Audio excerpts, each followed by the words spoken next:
rumahnya sambil lagi cel. Balik tuh bos nanu, bos nanu dirut ke rumah sakit di sana. Iya. Taufik dan hidayahnya lah sehingga kita dapat berkumpul di tempat ini.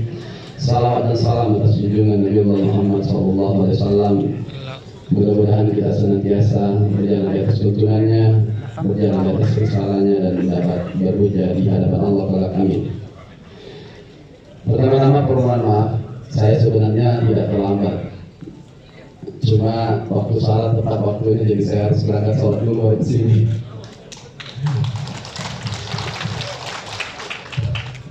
Tetapi saya monitor juga, saya bawa pidato dan urutannya sampai ke sini.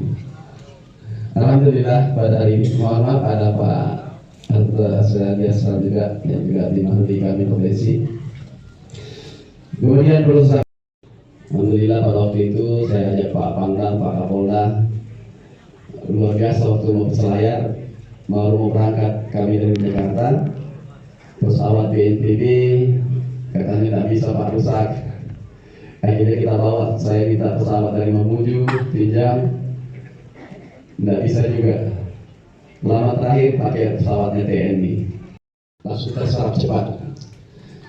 Alhamdulillah. Saya takut kemarin tidak bisa terserap karena mepet waktunya. Saya tanya bagaimana caranya bisa diserap 8 miliar. Banyak sekali rumah yang rusak.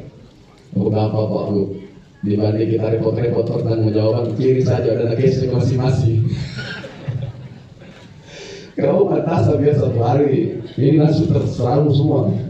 Karena memang Pak, ini memang debat-debat terkait masalah kebencanaan. Karena syarat pertama adalah tidak boleh membangun permanen.